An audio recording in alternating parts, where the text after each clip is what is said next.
All right. So Michael and Bernardo, thanks for taking the time today. You guys are with BJJ Fanatics, as I said in the intro, and I've known you guys for quite a while now. I've explored your products, I've used your products, and perhaps we could start here. Michael, why don't you just kind of start here by saying, what is BJJ Fanatics? And then I could go into kind of like how it got started, things of that nature. But what is it in a nutshell?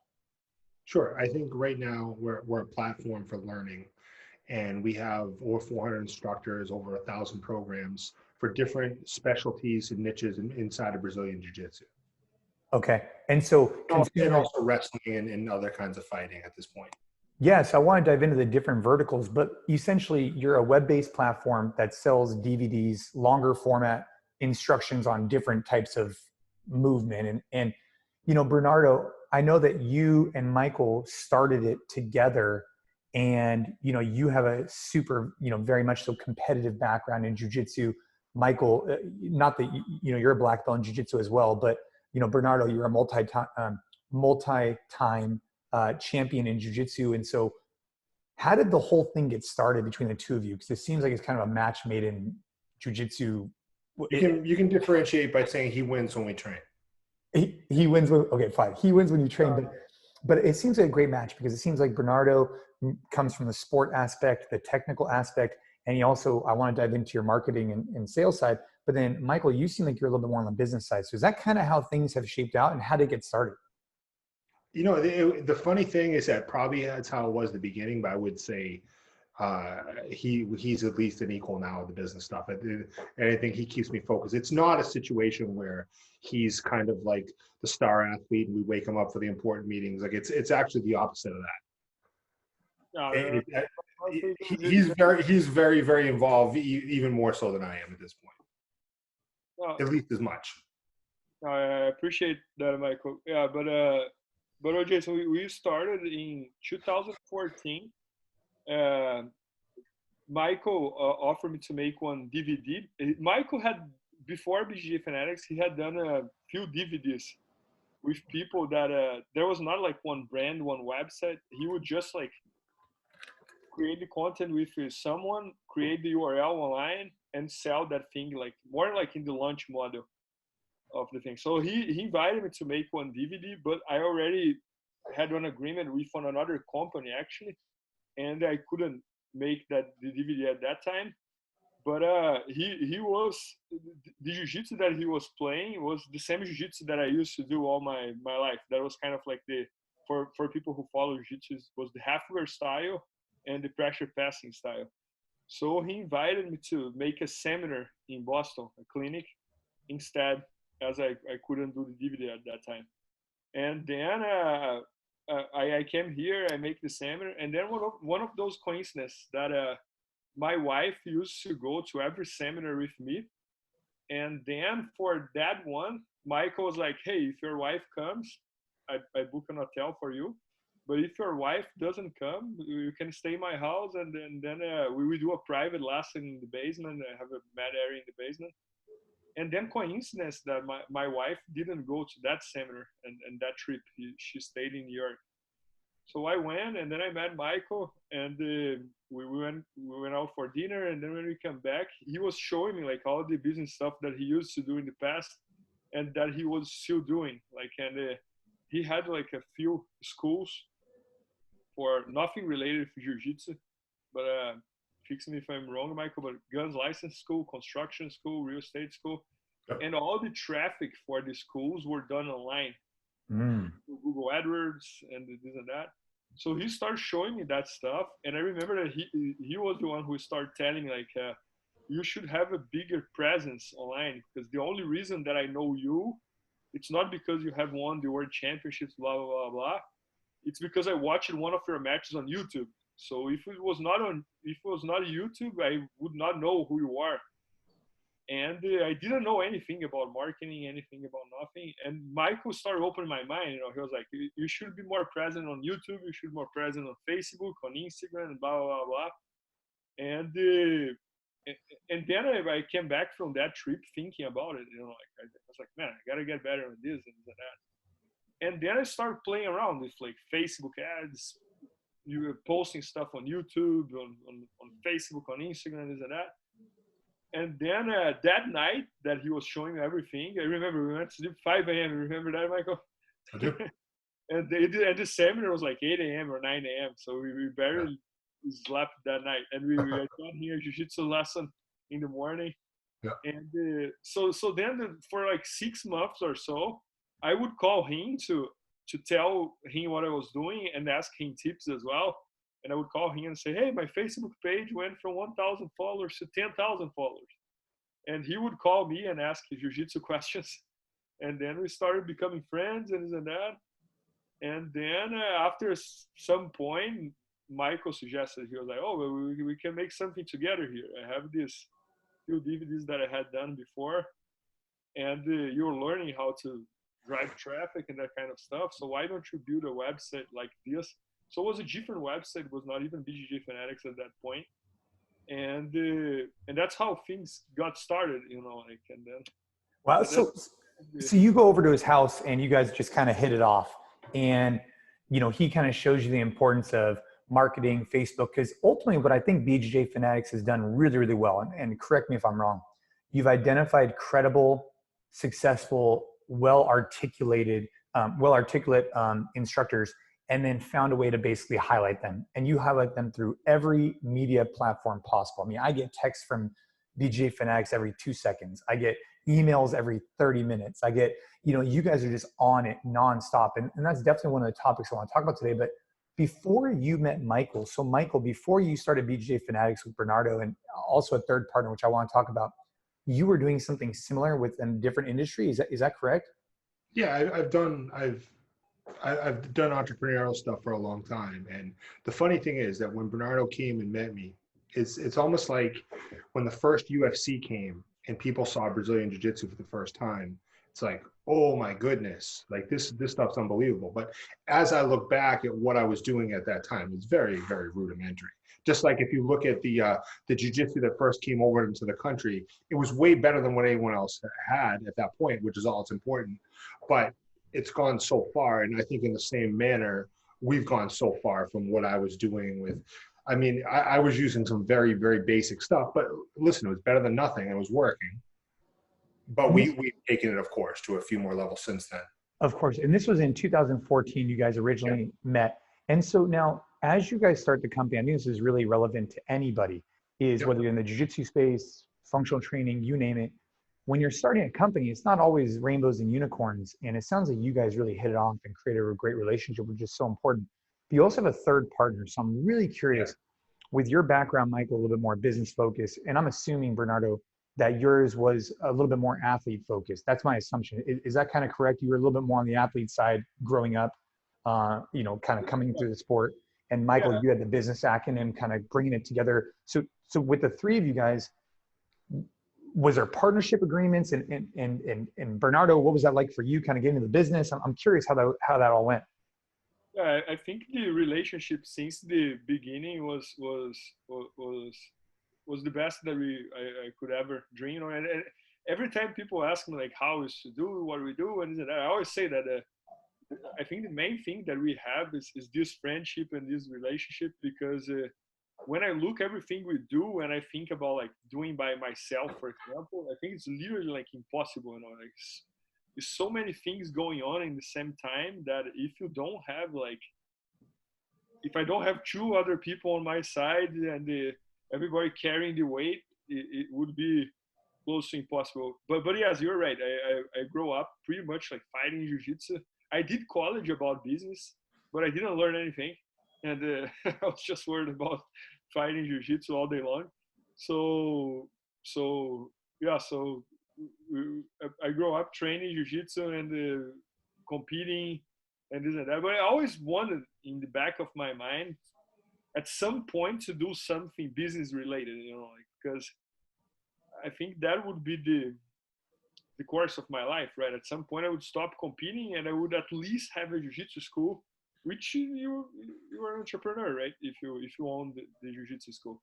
So you're right with the and so as you guys started working this relationship and creating BJJ Fanatics, It wasn't called BJJ Fanatics at first. It was something different. Is that correct? Yeah, we had one other type of website first that we would sell products like, but not like an entire store. It was more like lunch and the daily deal, that kind of stuff, like deals, not 100% like an entire e-commerce about it. And then at some point we realized like that it's much better to have one store online when we can have all the products over there and that kind of stuff. Okay, got it. And so, Michael, when you were starting the company with Bernardo and this other gentleman, Michael, how did you guys decide on you three? I mean, 3 partners. Yeah, it's interesting. A lot.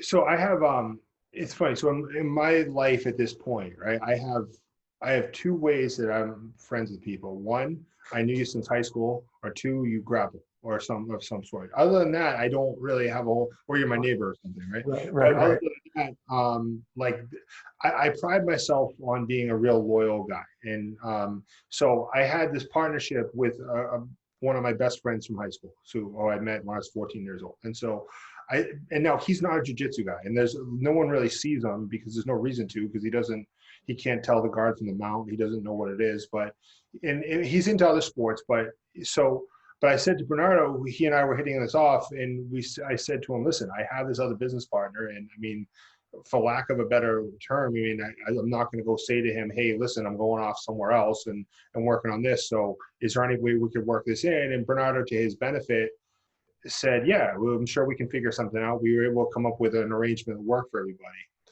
And it was pretty funny. It was only last year that Bernardo and I'm into taking classes, and Bernardo's into taking classes. And we learned a lot about personalities and how they fit together on executive teams. And so I'm more of sort of I would call myself a big picture guy. I'm good at kind of looking at something and sort of deciding what's going to generally happen, kind of get a rough understanding of it. I think I probably have a pretty good understanding of how people think and how they react, but I'm really not a detail guy, to the point of where everyone makes fun of me for all my little screw ups in day-to-day life. It's become a joke. Bernardo is an incredible detail guy. And he's not, I mean, for instance, I read a lot more news than he does. We were talking offline about the election. I'm going to be a lot more into stuff like that than Bernardo is. But Bernardo is really plugged into what he does, to a point where probably no one you'd ever meet is that much, right? And our other partner has sort of like kind of a really good understanding of numbers and other sorts of details. And this sort of was just sort of like an accident. I mean, but the way we learned about it in this class that we took at Columbia, it's almost like a perfect combination as a managerial team. And I would say that if I were ever advising someone down the road, you always want complementary type personalities. So let's dive into that just for a little bit. I'm going to back up and I want to come back to this class at Columbia that you guys took. That's pretty cool. So what are we at? So 6 years ago, you guys started the company.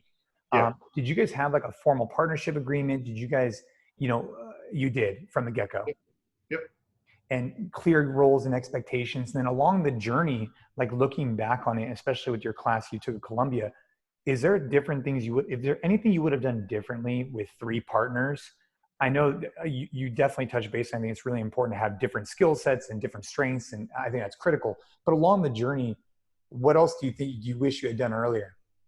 Honestly, and I'm going to say this, I probably wouldn't do anything differently, but I think everything that happened was a result of some luck, and it really worked out. There were combinations due to factors that I completely didn't understand at that time that I would be much better able to understand at this point. So it turned out like if I were looking back on past partnerships that I had, that some of them went well, some of them didn't. So I had one before with a guy who I used to work with. We don't work together anymore. We're still really good friends, but we don't work together anymore. And like looking back on it, and he's gone on to have incredible success, and I've gone on to do okay too. We both were kind of big picture guys. And I think it didn't work out as well because we didn't have that driver in work. Now, the great thing is, right, Bernardo and I, we're best of friends, but we don't agree on everything or even anything even close to that, right? And so he's always taking a perspective where he's much more, where he's taking things like, he takes everything a lot more serious than I do. And the answer is, I'm not sitting here saying that I'm right. Like I'm saying that a lot of times he's right, but if we did it all his way or we did it all my way, it wouldn't be perfect. It's kind of much better this way. That I truly believe in having offsetting complementary personalities. It's been enormous. I can't even say how big that's been.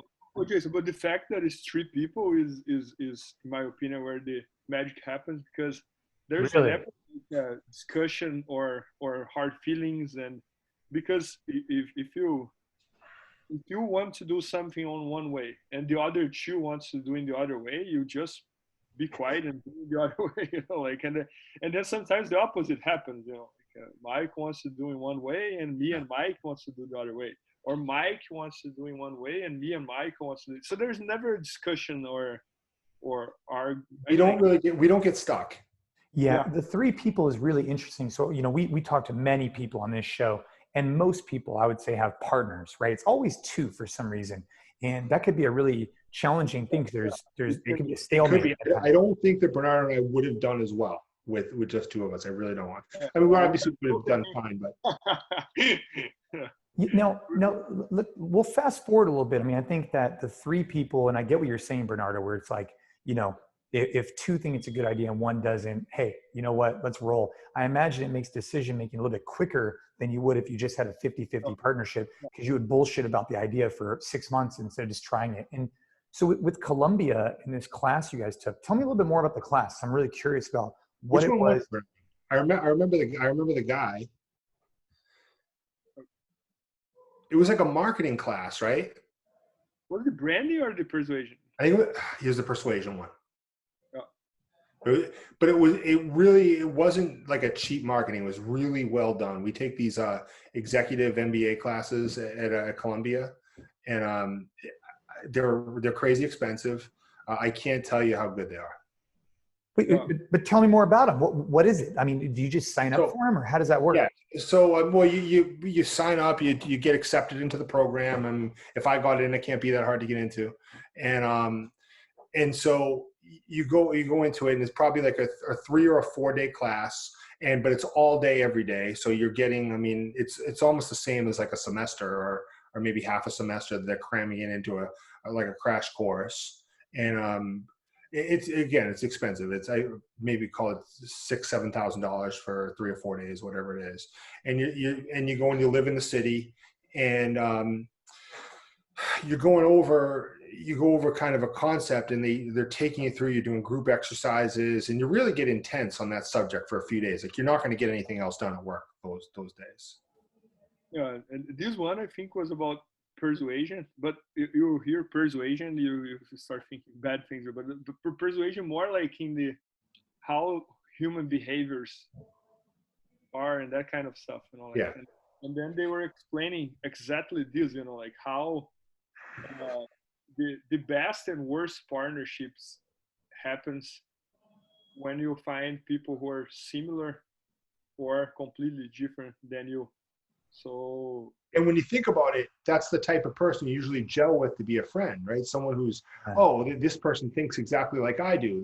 And so Bernardo and I had this overpowering love of jiu-jitsu. I mean, so I've been a black belt for 9 years now. Bernardo is obviously one of the 10 best guys ever step on a mat. So we had that in common, that we really enjoyed it. But you don't really know what you have until you really start working together. And it wasn't till we started working together that we realized, like, wow, we're really kind of different here. But that ended up being a good thing. I mean, it ended up. Yeah. That's really interesting, you guys, because, obviously, you guys are really good examples of your business is seeing a fair amount of success from 2014 to 20. And then for you guys to still go out and go to these courses, just as a testament to kind of like that constant kind of progress and moving forward. And so I learned that from Michael, Jason. He takes a lot of courses, man. I mean, like, if he's smart, there is a reason. It's not because he was born like that. He takes a lot of courses. So we're taking one now. We're taking one at Harvard now, at Harvard Business School. And we took it this morning. And I've since taken a nap, and Bernardo must have, because we were taking a Zoom class just like this, and he was on there and he answered a question. I was watching him. He just started to go. It was at because the thing started at 8 a.m. this morning, and we're up the night before doing reading for it, and we're running our business, and we have family obligations and his gym and all that kind of stuff. So it's never easy to fit that stuff in. in most of the course, you don't get that much out of, but if you get one or two big concepts out of it that change your thinking, it's kind of huge when you really like over the course of a year. I mean, what's that worth? Yep. And that's super, super beneficial. I agree with you fully. And then that kind of directly aligns with your business as well, right? Your business is selling education. Now, what you're talking about at Harvard is a little bit different, right? But it's still education. And so if I'm watching a video of Gordon teaching me how to do actually I saw a video of him earlier doing a daily Hiva, and that's something I've been working on. And if I could get that to, click for me, that's a huge value add. But what we're talking about here is huge macro themes, this power of persuasions, partnerships that could lay a framework for the rest of your life. So that's super cool. I want to kind of switch gears on your guys' business model and what I've been most impressed with. So you guys open up BJJ Fanatics. You guys have obviously had 3 partners, which I think is a very unique concept, which is cool to hear. But why do you go with, and you and I have talked about this a little bit, but I want to clarify, why do you go with single-use DVDs instead of monthly reoccurring subscriptions? And if you could do it all over again, would you do it the exact same way? Start there. First thing, we are getting rid of DVD completely. So when I know that when I say DVD, it's more like instructional video. So nowadays we are already like 95%.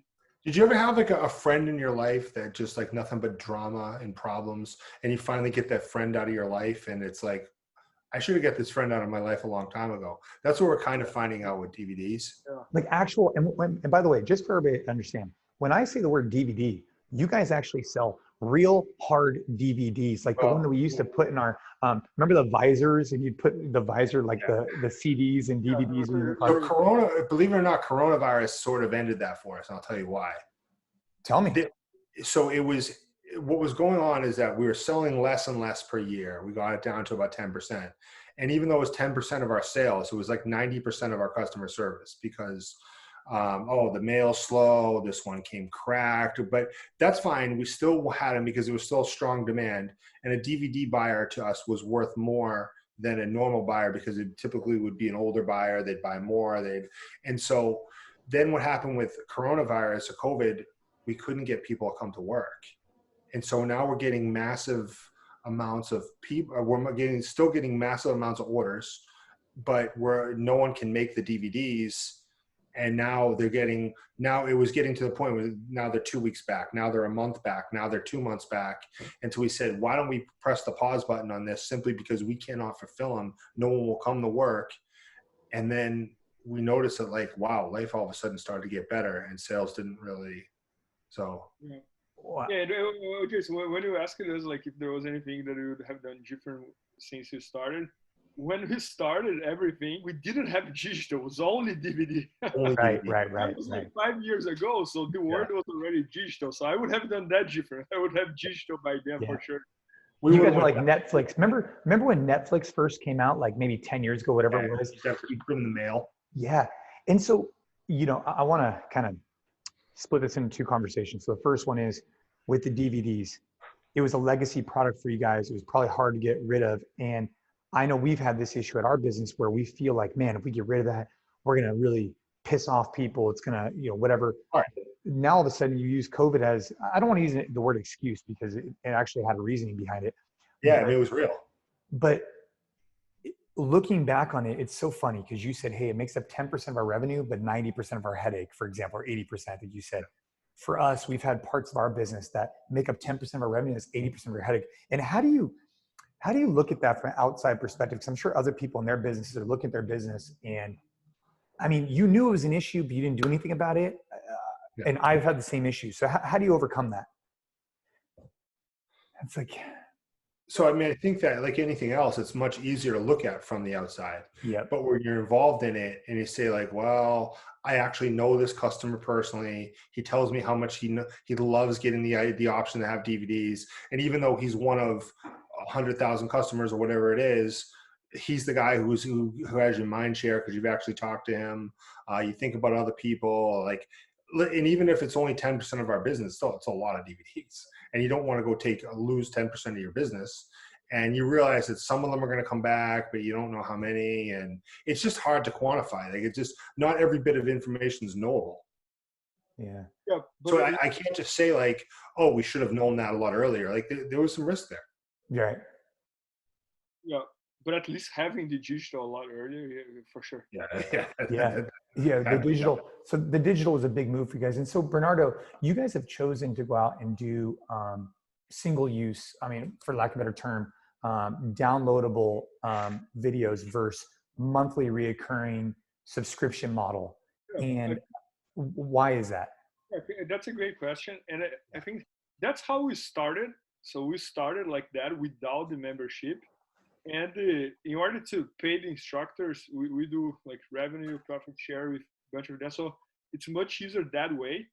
And as we started since the beginning, selling product per product instead of the membership, to switch from that model to membership could kind of like ruin the relationship with the instructors, and like, because they're using it about one way, and now we're gonna tell them, no, now you get paid per view, it's not per revenue anymore. It would be and we've had a really good relationship with so-called over 400 instructors. I mean, by and large, with no exceptions that I can think of, we've had a very strong relationship with all of them, and a lot of it has been being so straightforward. And when you start getting into, like, we made deals before that, hey, you know, you're going to get X amount of money based on a sale, and now we're going to come to them and say, hey, well, now it's going to be, it's a whole buffet type model, and we're going to figure out how many clicks you got and divide that up by the revenue. That's not what we agreed to. Right. And so just to kind of pull on that thread a little bit more, which, you know, so part of the reason why you guys are doing this, because that's the legacy of it, but also with the athletes, you guys do a really good job of compensating them well. Looking back on it, do you think the model that you have with your athletes, with the instructors, is the right model, where it's a revenue share? Is that the right model? I have an easy answer to that. I don't know. I mean, in all fairness, it's the one that we've done, and it's gone well. It's allowed us to scale. So I think a lot of the athletes are really happy. Would we be sitting here with more money in our pocket had we done it a different way? I honestly, I can't answer that. I can tell you that I'm happy day to day. Yeah, and there are stuff that it's, I think, untrackable too. I was reading another day about Amazon, and I think when the Amazon started doing the Prime members, was by, they guessed it. No, not that they guessed it, but they were like, let's do it, and they did it. But there was no way to kind of like A/B test if that thing would work against not having it. You know, like there was. I think I've heard the term before, complex adaptive system. Like when you start to think about the amount of variables that are at play here, it's not just a simple thing. I mean, it's impossible to track like and compare like A to B. At some point, you got to take a guess. Yeah, and you play with the guess that you took. Yeah. You know? But you guys are uniquely good, uniquely qualified with your ad spend and the way you guys utilize social media. And I'm curious for you guys, where does that come from? And I know it's years of trial and error, but if you were advising a business that wanted to be more of an e-commerce company, similar to the way you guys are, you guys have your Facebook groups, you have your newsletters, you have your text channels. I want this to be a twofold question. So the first one is, what do you guys think you're doing right now that's really working well? And what would the advice be for e-commerce? And I want to back that up with another question about the future. But why don't we start there? I mean, either one of you guys, I'd love to hear your thoughts on that.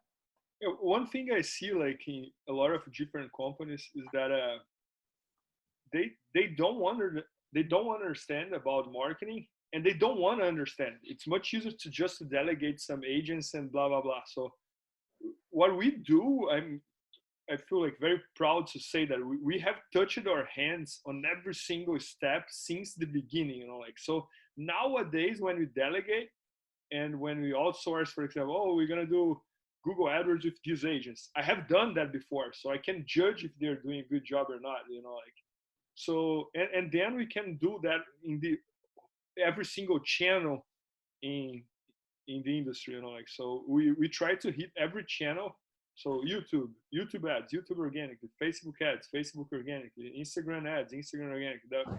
And we have done that with our own hands at some point. So we understand about it.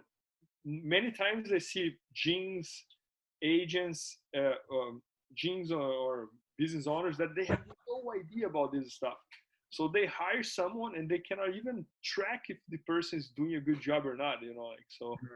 But doing it is very difficult, and the amount of platforms you guys are on is incredible. And so where would someone start if they did want to start learning more about e-commerce, Bernardo? I mean, you have an incredible background in it. And, I know Michael, you do as well, but like, it just seems overwhelming. You're talking about Instagram organic, Instagram paid, Facebook, YouTube, email campaigns. I mean, where would you start? So I think I would try to think like for your business, depends what's your business, what is the channel that makes the most sense for you. So for example, if you are one accountant, if you do accounting for other business, probably the most important thing for you is Google AdWords, right? Because if someone wants to find one accountant, it's not on Facebook. He's going to go on Google and try to find it. Or maybe like dentist. Yeah. You go to Google and try to find. So I would try to figure out what's the most important channel and learn about that channel. And then also you kind of like master that channel, and then you think about a new channel. So that's kind of what we did. We started with like Facebook ads and email marketing, and then we went to like SEO, YouTube ads, search ads, display ads, boom, and then we do a little bit of everything. And And I think that someone said to Warren Buffett one time, how do you find all these cheap stocks that you look at that are so much cheaper? And he said, what I do is I go to the value line index, which is about this thick. Right. Start with A. And I mean, to think that if you're going to go into and start a business on a multi-million-dollar scale, that it's going to be easy. It's not a 4-hour work week or anything like that. It's going to be a long time. And I mean, it's not, even though it's been 6 years or whatever it has been. I mean, it took a while to get off the ground. It wasn't easy. I mean, there were a lot of days where I don't think we would have said that we were going to get to where we got to now. And looking back on that, where did you guys start? So, SEO, Google AdWords, where did you guys start, and where have you seen the best penetration? Where have you seen the best ROI? This changes all the time, right? So when we started in 2014, Facebook ads was the key, like nowadays, not as much, Yeah. So it changed. But when we started, Facebook ads was like the jam, and you could get good returns there. I was shooting fish in a barrel then, but it's changed a bit. Yeah, and nowadays it's not that big anymore. I mean, I'll tell you this, Jason. If you want to look at any company that's making multi-millions of dollars, I'm going to tell you for sure what their most profitable channel is. It's going to be SEO. SEO, so search engines. So, and the reason I'd say that is because the only type of money, the only type of companies, like for instance, your company, we know about you, we know about yours. I'm sure you do well on SEO because people know your name and they're searching for it, and they're out there and they're searching for like-kind terms. Google has decided that you're a credible site, and that takes them years to do.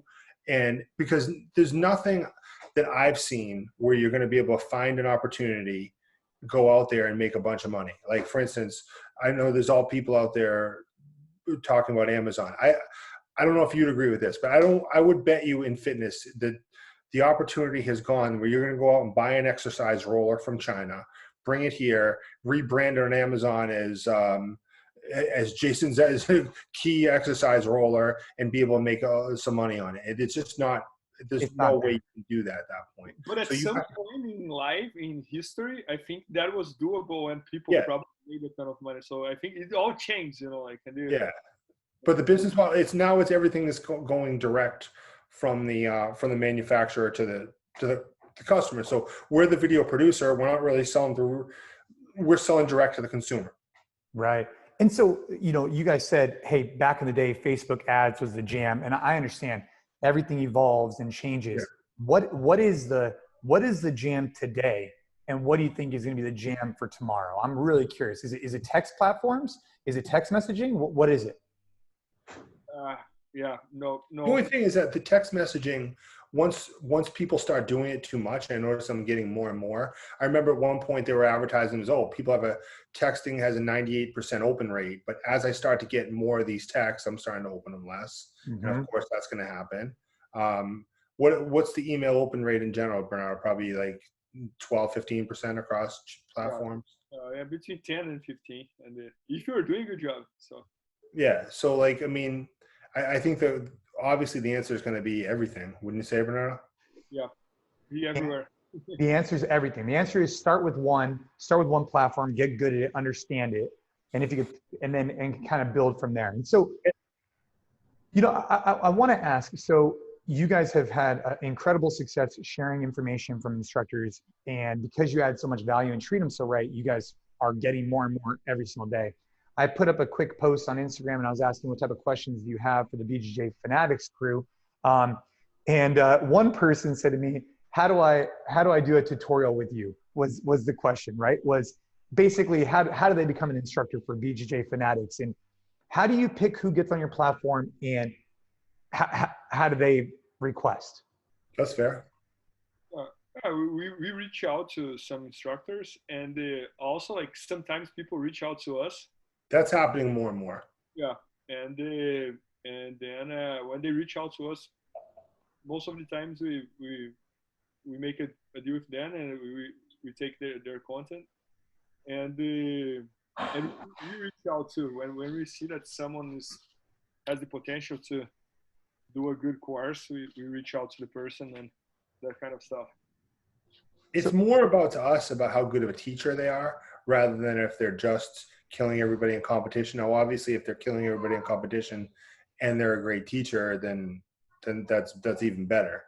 But we'll always take a great teacher over someone who's just gonna kind of do it harder, so to speak. Like, we want someone who's really good, and we have them teach very narrow, specific topics. Yep. And so if someone wanted to kind of reach out to you, they could just kind of message you guys on social media, email you guys in, say, hey, this is who I am, this is what I'm interested in. There's an info at BJJ Fanatics email, and if someone wants to write into them about what they have to share, that's something that we've been thinking about evolving. But the question always becomes, where do we draw the line of who gets to go on and who doesn't? And so, because there's a lot of good instructors out there, the only problem, there's only so many hours in the day, and there's only so much space that we have to develop and that kind of thing. So, and how do you guys make that decision? I mean, do you guys have some type of committee, or who ultimately would decide? Because as it starts getting more and more impacted, where do you draw the line? We started inviting people, right? And now this is happening more and more because we are growing.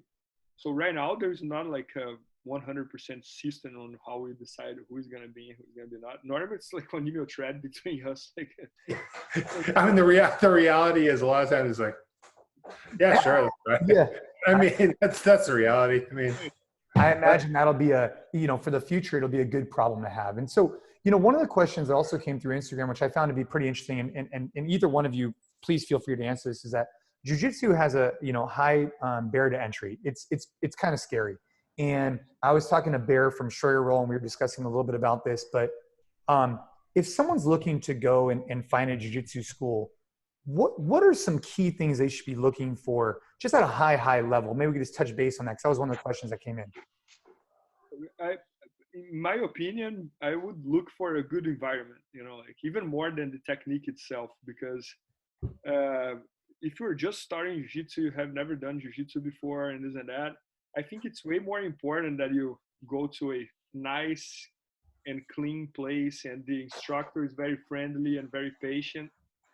Then go to a place where maybe the instructor is a champion, blah, blah, blah, but he's rude and he doesn't take care of you. So I would suggest finding a place, of course, that has some authority, right? Don't go just somewhere that is a blue belt teaching, but I would go to a place where the school looks good, the instructor is friendly and charismatic, and that kind of stuff. I think that's at least how I think. What do you think, Jason? You I, study jiu-jitsu I, like a, yeah, I mean, I care a lot about, you know, the environment, safe, yeah, clean, and just the right atmosphere, like you said, yeah, because jujitsu, you have to find the right group to train with because there's a lot of, you know, you could hurt someone and someone could hurt you, and you have to have the right environment. You know, I've for the most part though, it's it weeds it out though. For the most part, most jujitsu schools, the vibes are always right because if it isn't, somehow those people get weeded out real quick. yeah, Um, but definitely, I think the cleanliness becomes an issue for me, especially with on the mat and whatnot, and then the environment. So those are the things that I look for. Um, yeah. you know, one of the things, and Michael, maybe you can answer this. One of the questions that came in is, what needs to be done to standardize jujitsu to bring it to the level of something like an NFL? Do you ever see jujitsu becoming a sport that applies to the masses at a level of the NFL, the NBA, the whatever? Curious your thoughts there. Yeah, I think so. It's funny. It's something we talk about all the time, and jujitsu is still very new. And if you look at how long, say, these things took to catch on, and so one like really good comparison to me is jujitsu versus judo. And judo is really, judo and jiu-jitsu are the exact same techniques with slightly different rules. Whereas with judo, there's more emphasis on the throwing technique. For instance, you can get a knockout punch in effect from a throw, and where the match is over if you get a clean throw on someone. And they leave the matches in the standing position a lot longer than they do in jiu-jitsu. But if you were to take a class and look at a book, they're the exact same techniques. Judo, I believe, is the second most practiced sport in the world behind soccer. And most people don't believe that, but it is. It's in I'm Japan. gonna just go Google that and go see how they add. No, I'm just kidding. That's what they claim. That's what they Yeah, claim. no, I get But it. it's a lot more, and so it's a lot bigger than wrestling. It's certainly the biggest martial art, and so it's an Olympic sport. And what happens is in the Olympics, if you look at who wins, it's always a different country. I mean, for instance, like it's not like, and if you go to the worlds in jiu-jitsu, it's still mostly Brazil. I mean, just in the last like couple of years, I think we just went with a 10-year stretch before Musa Messi where no Americans won. And so now you're getting maybe 2 Americans are winning every year, but now it's just Brazil and 2 Americans. I think when we get to the point where there's 10 weight classes, 3 champs are from Brazil, one's from America, one's from Russia, one's from a country in Europe, and that kind of thing. I think that's when we'll start to be there. Got it. And Yeah, I agree. that's good feedback. I mean, and so, this was a question obviously came in through our channels was, and maybe Bernardo, I'm curious your thoughts on this is, what is the best exercise for jujitsu? So aside from jujitsu, obviously you could say, oh, well, jujitsu, but if you could just do an exercise off the mat, what have you found to be successful? I mean, I have something in my mind, but you as a competitor and a world champ, what are your thoughts there on best exercise for jiu-jitsu? Yeah, I think it's hard to say like for the best one because I think it depends on the individual, right? So for me, I lift weights. I did like a functional training. I did all type of workouts, and what worked the best for me was kind of like functional training with a kettlebell, that kind of stuff, and having a personal trainer on top of me, like kind of like the one-on-one type of class. That was like when I started doing that, coincidence was when I started getting the best results. Because before I would work out by myself, and I would lift weight, I would do this, I would do that, and then also start having like a periodization and one personal trainer on top of me. That was my coach Kevin Paretti. That started moving the needle for me. So That's good. That's interesting feedback. I mean, I train a lot in my garage by myself. I also take classes here at our gyms. And when you have a coach, when you have that environment, it does make a big difference because not only are they looking at your technique and whatnot, but they're also there to hold you accountable and to push you a little bit harder. Even if they're not saying anything, just having them around, it's like being in the jiu-jitsu gym. When you have multiple training partners, you feed off their energy and it starts having a better training session. yeah. And even like in I think you can always make an analogy with business as well. Like if you run a company and you're by yourself, I think like I think having a partner and having a person on your side to push you and you push the person is always better. Like, Yeah. I mean, we don't have, I mean, we have people that surround our business that really help me, but the idea of this 3 partners has really been an interesting topic and conversation because I haven't ever heard it, you know, I guess seeing, seeing is believing, and the way you guys talk about it, I do think it was a perfect match or a great match, but I think the idea of the 3 was interesting. Speaking of which, as you guys' business has grown, you went from having BJJ Fanatics to then incorporating wrestling and striking in additional verticals. And I'm curious, when did you know to add a new vertical? And then when does that become a benefit versus a distraction to your core business? What are the guiding factors of adding new verticals versus staying focused on one vertical? Curious of your thoughts there, guys. I mean, I think like having different verticals or different websites, whatever we want to call, was a way to extend the line of the products, right? Because at some point we could only make jiu-jitsu products, but our network was growing and we knew wrestlers, we knew judo guys, we knew, so we were kind of like, if this is working in jiu-jitsu, why it's not going to work in wrestling? Why it's not going to work in judo? So it was almost like a natural thing to do.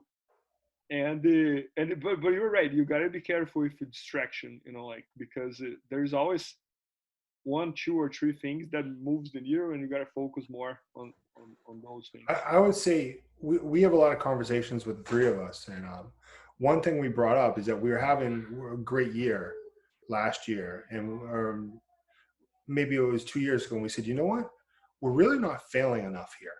And we thought about like everything. We were like, wow, isn't this great? We have so many DVDs that are going well, but at the same time, we're not flying around in private jets. So I mean, we're saying, well, yeah, everything we're trying is working, but I mean, but maybe we should be trying more stuff, and maybe we should be giving ourselves permission to fail more, because we figured out a failure is worth a lot less to us than a success. So our goal is always to remain perfectly rational. And if everything you're trying is working, but you can't go buy a basketball team yet, then you're probably not trying enough stuff. Yeah. Oh, Jason, there is a rule, a quote it's actually from Google that I love it. That's called 7-20-10. So it's like you focus 10% of your time to do new stuff. You focus 20% of your time to keep moving the new stuff that you did, and you keep 70% of your time on what moves the needle, you know, like that's probably the old stuff. So I love that quote, you know. 70, 20, 10. Yes. So 10% new stuff and 20% energy on that 10%, and then 70% on what moves the needle already as the foundation of the business. Yes. And 20% on the, I mean, like you build a ton of stuff, but there's always like 1 or 2 that moves the needle. So you spend 20% of this stuff in this stuff that doesn't move the needle, but it's already done. So maybe can become 70 at some point, and then 70% of the time in the main thing, you know, like that was really, really helpful. I think that. I love that. And so just to kind of finish off this conversation, I think it's been really cool to catch up with you guys about your business and kind of hear more.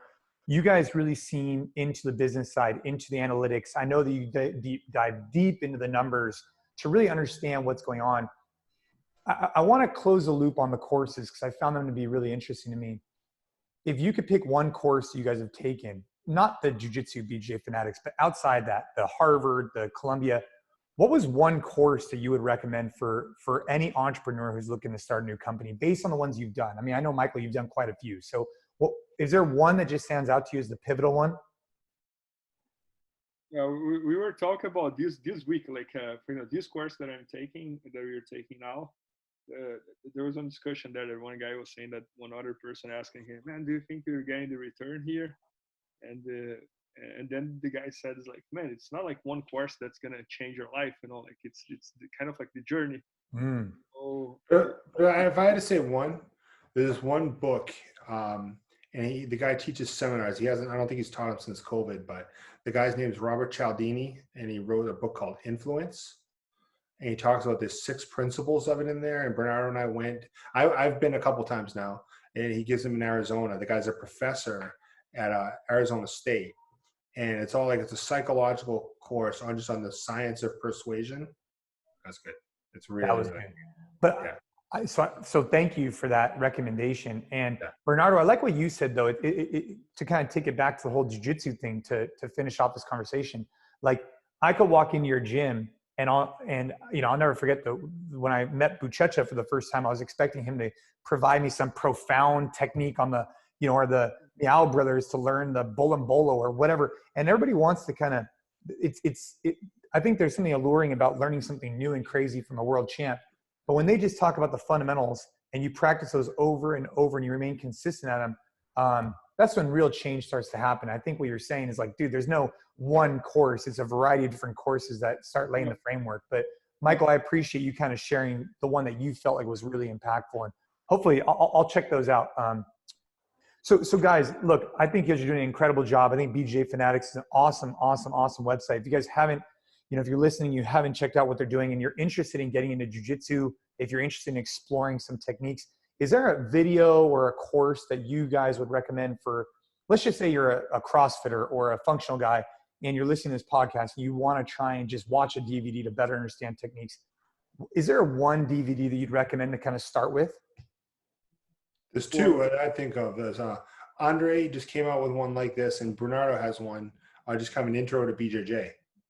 So Andre Gaval and Bernardo, both of them is just an intro. Both have different ones, and depending on who you gel with, both great instructors. But if you don't know anything about Brazilian Jiu-Jitsu, I would say those are great intros to BJJ. Yeah. That's it. And as you want to start getting into more stuff, we have a huge selection. And if you are training alone in your house and you don't have a training partner, what's the recommendation there? The John Solo drill. John Danaher, who's our bestseller, he actually came out with one on how to train by yourself on all kinds of solo drills where you train the essential skills that you'll need to train on the mat with a partner. It's incredible. I love it. Well, I'm going to go check that one. I haven't seen that one, so I'll have to go check that out. But gentlemen, congratulations on your success and talking about, kind of like your guys' journey and building up this business. It's been really cool. How many staff work at BJJ Fanatics? Just curious. Nowadays, we're close to 50 people. 50 people. Yeah. And then not to mention all the other instructors that you're helping, provide livings for. So congratulations on all the success. Keep getting after it. And if people want to know more, they can go to BJJ Fanatics. They could check us out on the Instagram. They'll probably, just by listening to this podcast, probably get some type of ads that come across our channel. Sure. We actually have a background about us on the About Us section. We talk about how we started the company, that kind of thing. I love it, man. All right, guys. Well, have a great day. And thanks for joining us. Really appreciate it. Thanks, Jason.